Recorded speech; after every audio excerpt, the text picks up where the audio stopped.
In this little series, I'm going to explain everything you need to know about playing meta decks, and maybe you'll understand why I don't like playing them. Meta decks are separated by tiers, and each tier is determined by the deck's popularity. If a deck has more than 50% of the players playing it, then it's tier 0.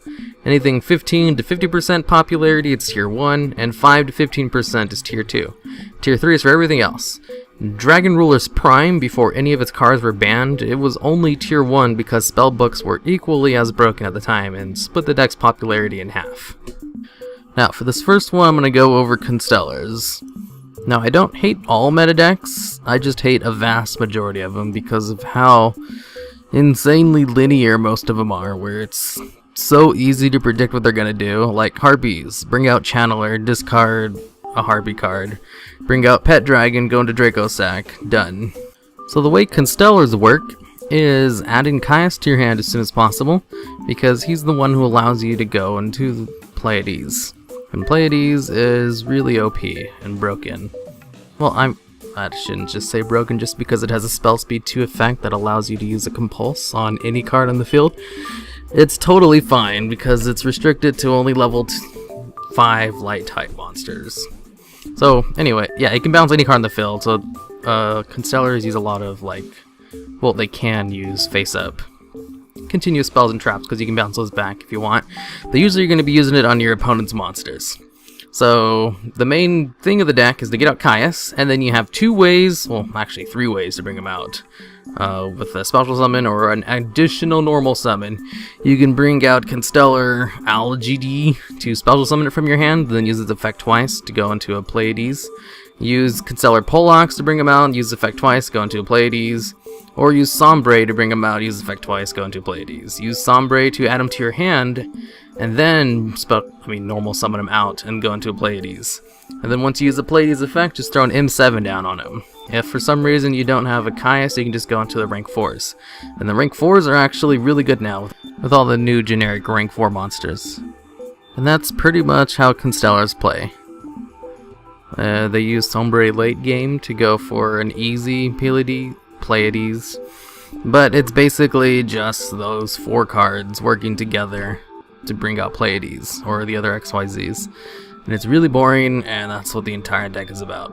Alright, this first duel does a really good job of showing how this deck works, in that it brings out Pleiades on its first turn. And I'm going against this really awesome mill deck that uses Assault on GHQ and Needleworm. So yeah, Polox into a Caius, use Caius' effect twice, go into a Pleiades, uses the effect to bounce the card back, and he gives up. This next one is a little bit tougher since I'm going against another top tier deck, Bujins. Now Bujins, if you don't know how they work, it revolves around getting this card called Yamato and doing everything humanly possible to protect the shit out of it so it doesn't die. And it's so stupid. I hate Bujins just because of how dumb the deck is. It's basically just protect Yamato, and that's how the whole deck works. And it's really hard to kill him too. So yeah, I destroy everything with just staple spells and traps. And look, go into a Polox, go into a Caius, use Caius' effect twice, and then go into a Pleiades and attack. Even though I probably should have attacked both of them first, I actually just got really giddy and was like, ooh, I can go into a Pleiades and just use them right away. But really you can do more damage if you attack twice, but this guy was already dead by then. If you don't get out, the bad thing about Bujins, if you don't get out Yamato, when the first turn or two, you basically lost. And it's best to just quit out. Although I don't know how he didn't grab Yamato in the first turn or two, because there's so many ways to search him out now, that's kind of unheard of. And here's a really quick Constellar deck I just threw together. It's probably not the best one in the world, but it will do decently. Really what you do is you have the consistent cards, where you have 3 Caius, 3 Polox, 3 Algius, 3 Sombres, 1 Bear, and triple Tenki. And everything else you pretty much just fill in depending on what your target audience is. Like if you're playing at locals with Constellars, you'll want to put in cards that will do good against whatever you know they play the most. Like if you have a whole bunch of people playing stall, you'll have tons of ways to destroy spells and traps and yada yada. So for DevPro, this is a really good one to side in against other people who play DevPro. Pretty sure it's different on Dueling Network, or if you're playing at a top tier like at regionals or something like that. But this is set up for DevPro, where it's 3 Caius, well, I mean 3 of each of the 4 Constellars that allow you to go into the combos, 1 Bear and 3 10-key, that's standard to get out Caius faster.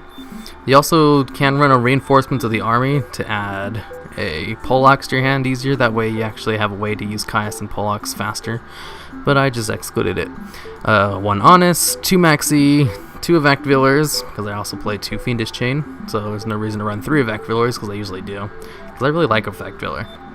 1 Dark Hole, double Constellar Star Cradle, where you can add 2 Constellars from your graveyard to your hand, but you can't activate your battle phase that turn. It's a pretty nice card, but not good enough to run 3, since you can't battle that turn. Triple MST, double Lance. Lance is great for protecting Pleiades, because Pleiades is actually countered pretty hard by Breakthrough Skill, since if you use this effect on your opponent's turn, they can use Breakthrough Skill, chain it to you. Or if they activate Breakthrough Skill, you can chain his effect to it, so you can just bounce a card anyway. So, which is usually what happens if they're trying to go for a big play, and they'll use the Breakthrough Skill on your Pleiades, and you just activate its effect to bounce something. That way you can actually get his effect off. Because usually you just use this to bounce big cards as soon as they bring them out, and be really annoying like that. 1 Bottomless, 1 Mirror Force, 1 Torrential, double Dimensional Prison, 1 Compulse, double Vanity's Emptiness, double Fiendish Chain, 1 Solemn Morning for the extra deck. We have 1 Gaia Dragon, the Thunder Charger. Probably don't need him because of M7. 2 M7s, because you can throw him down on top of Pleiades once he runs out of effect. Wind Up Arsenal. What is it? Zen Mile? Something weird like that. That card's really good. If you're playing a rank 5 deck, there's no reason not to play him. Same thing with Volcanosaurus, because he can destroy one of your opponent's monsters and inflict damage to your opponent equal to his attack, which is an awesome effect. And then you can just throw down a Gaia Dragon on top of him after. But 90% of the time you would go in for Pleiades anyway. But it is nice to have the other option. Same with Shark Fortress. This card can win you a duel by himself because of the ability to attack twice with any other monster on the field. Actually, wait. You can target 1 face-up monster you control. Yeah, you can just target 1 monster you control and it can attack twice. That's a great effect. Gemini Pearl to beat over Ophion. Constellar Omega, because Constellar Omega is also really good. Silent Honors Arknight, and Noble Storm Beelzebub, or I think it's to be called something else in the TCG. These 2 rank 4 monsters should be in every side deck if you run any kind of level 4 monsters, because they're awesome. Star Liege, because he's pretty good in this deck, and Gaga Cowboy, because he's really good in most decks.